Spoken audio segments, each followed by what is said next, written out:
Halo anak-anak, apa kabar? Semoga semua selalu sehat ya. Nah, kali ini kita akan belajar tentang sifat-sifat operasi hitung bilangan bulat. Sudah siap anak-anak? Oke, kita akan mulai.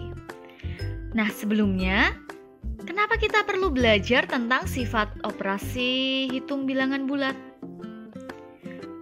Supaya mempermudah kita melakukan perhitungan.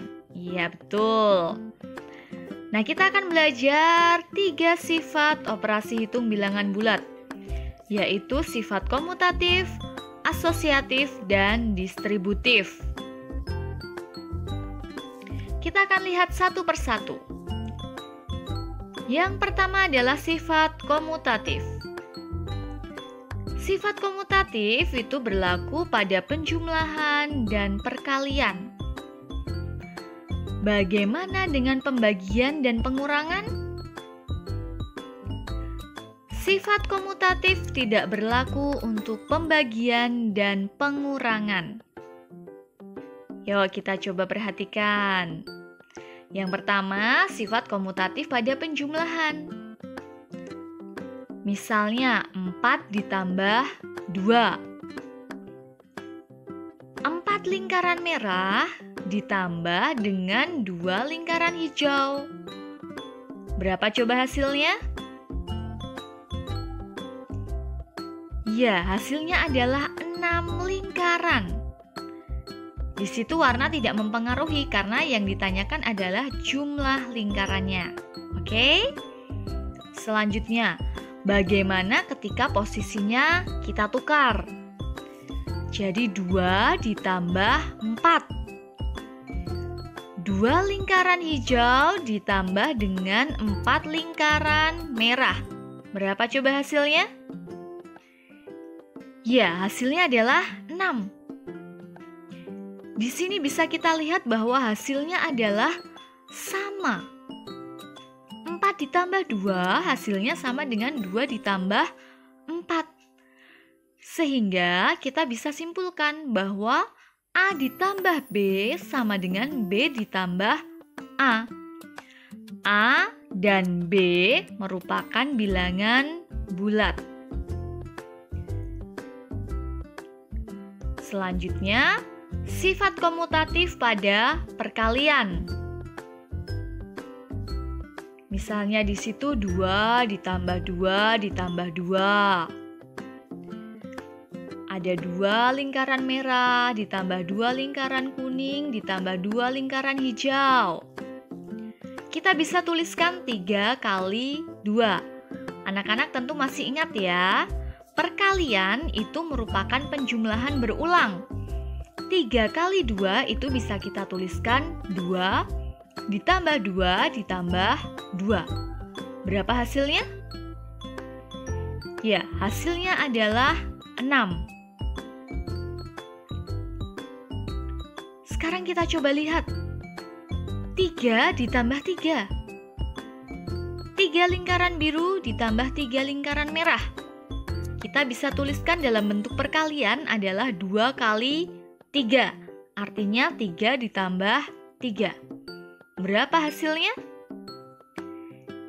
Ya, hasilnya adalah 6. Lalu apa yang dapat kita simpulkan? Kita bisa lihat bahwa hasil dari 3 dikalikan 2 dengan 2 dikalikan 3 itu hasilnya adalah sama, yaitu 6. Sehingga kita bisa menyimpulkan bahwa A kalikan B sama dengan B dikali A, di mana A dan B merupakan bilangan bulat. Kita coba lihat contoh sifat komutatif. Yang pertama, 23 ditambah 17 sama dengan 17 ditambah 23 sama dengan 40. Apakah merupakan sifat komutatif? Ya, itu merupakan sifat komutatif. Selanjutnya, 6 kali 7 sama dengan 7 kali 6 sama dengan 42. Apakah itu merupakan sifat komutatif? Ya, itu merupakan sifat komutatif. Yang ketiga, negatif 13 dikalikan 8 sama dengan 8 dikalikan negatif 13 sama dengan negatif 104. Apakah merupakan sifat komutatif? Ya, itu merupakan sifat komutatif. Selanjutnya, nomor 4. 65 dikurangi 25, apakah sama hasilnya dengan 25 dikurangi 65? Apakah itu merupakan sifat komutatif? Bukan. Kita harus ingat, sifat komutatif itu hanya berlaku pada penjumlahan dan perkalian. Jadi tidak berlaku pada pengurangan dan pembagian. Sampai di sini paham anak-anak ya? Nah, sehingga di sini bentuk umum dari sifat komutatif bisa kita lihat. A ditambah B sama dengan B ditambah A, atau A dikalikan B sama dengan B dikalikan A. Jadi sifat komutatif itu hanya berlaku pada penjumlahan dan perkalian. A dan B merupakan bilangan bulat. Oke, kita akan lanjutkan sifat yang kedua, yaitu sifat asosiatif. Sifat asosiatif itu berlaku pada penjumlahan dan perkalian. Apakah sifat asosiatif berlaku pada pembagian dan pengurangan? Tidak. Sifat asosiatif itu tidak berlaku untuk pembagian dan pengurangan. Di situ kita lihat 5 ditambah 4 ditambah 2. Kita kerjakan dulu yang 5 ditambah 4 sehingga hasilnya 9. Baru ditambah 2 sehingga hasil akhirnya adalah 11. Bagaimana dengan yang di sebelah kanan? Yang dikerjakan adalah yang 4 ditambah 2. Hasilnya 6 baru ditambahkan 5 sehingga hasilnya 11. Jadi hasilnya adalah sama.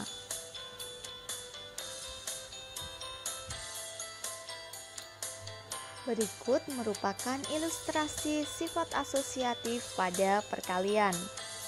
Di situ 4 balok dikalikan 5 balok. Kemudian dikalikan 2 karena di situ ada 2 tumpukan balok. Sehingga hasilnya adalah 40 balok. Kemudian di sebelah kanan ada 4 balok berjajar disusun menjadi 2. Kemudian di situ kita lihat ada 5 tumpukan balok. Sehingga jika dihitung totalnya adalah 40. Sehingga hasilnya sama.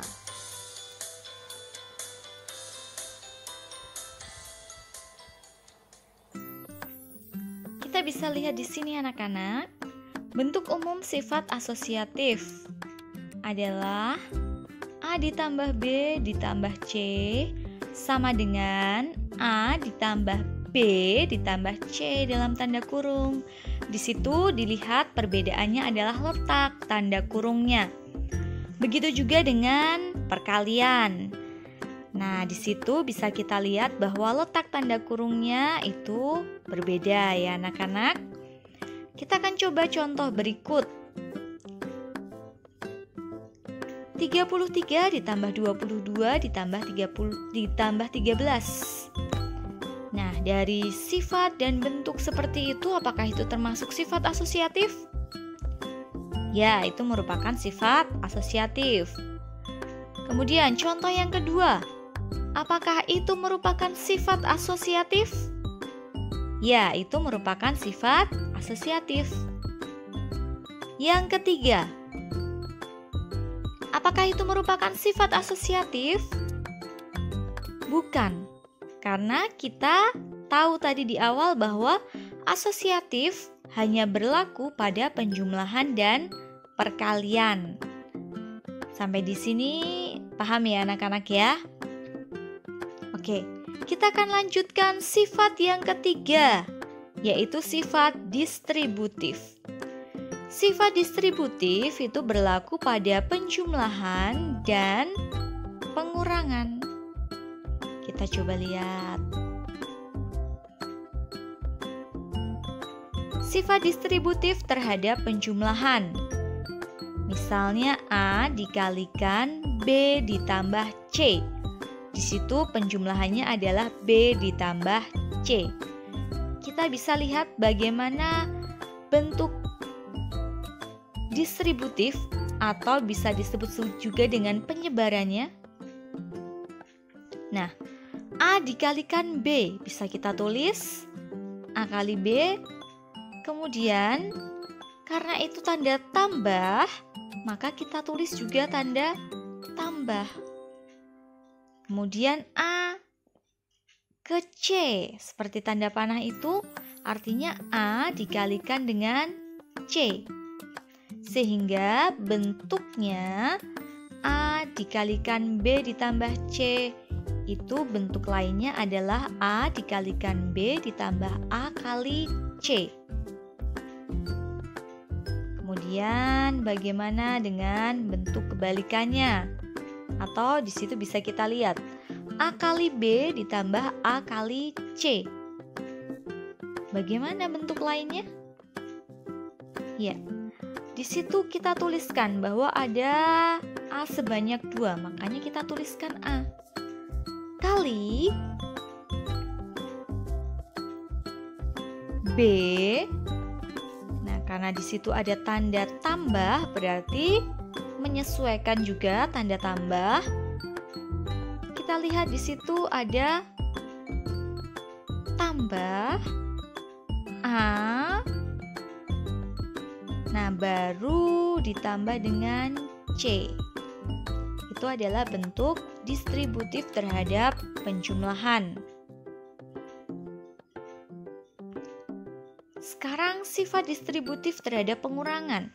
Sebenarnya sama dengan penjumlahan. Hanya yang membedakan adalah tanda. Di situ kita lihat A dikalikan B dikurangi C. Kalau tadi B ditambah C, sekarang adalah B dikurangi C. Sama A ke B atau A dikalikan B, seperti tanda panah itu. Karena di situ adalah pengurangan, jadi kita kurangkan. Nah, sehingga bentuk lainnya adalah A dikalikan B dikurangi A kali C. A kali B dikurangi A kali C sama dengan penjumlahan. Hanya tadi kita lihat bahwa kalau tadi penjumlahan, sekarang kita lihat di situ adalah pengurangan. Nah, itu saja yang membedakan ya anak-anak ya. Selebihnya sama sifatnya antara penjumlahan dan pengurangan. Coba kita lihat contoh berikut ini. Misalnya 12 dikalikan 8 ditambah 9. Bagaimana bentuk lain ketika kita menggunakan sifat distributif? Ya, jadi 12 dikalikan dulu dengan 8. Lihat di situ tanda tambah, berarti sebelah kanan juga tambah. Baru 12 dikalikan dengan 9. Nah, itu adalah sifat distributif ya. Oke, bentuk lain. Oke, di situ. Contoh yang kedua, 5 dikalikan 7 dikurangi 5 dikalikan 4. Kita bisa tuliskan di situ 5 kali, hati-hati, 7. Nah, di situ kita lihat itu adalah tanda kurang, berarti di sebelah kanan juga tanda kurang. Kurang berapa? Ya, dikurang 4.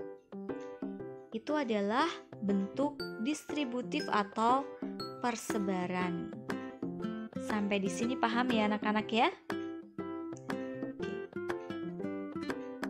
Jadi kesimpulannya adalah sifat operasi hitung bilangan bulat tadi ada 3. Yang pertama sifat komutatif. Kita bisa lihat di situ komutatif berlaku pada penjumlahan dan perkalian. Yang kedua adalah sifat asosiatif. Sifat asosiatif itu juga berlaku pada penjumlahan dan perkalian. Yang ketiga adalah sifat distributif atau persebaran. Sifat distributif itu bisa untuk penjumlahan dan pengurangan. Oke, terima kasih anak-anak sudah memperhatikan materi kita pada kali ini. Semoga materi ini bermanfaat untuk kalian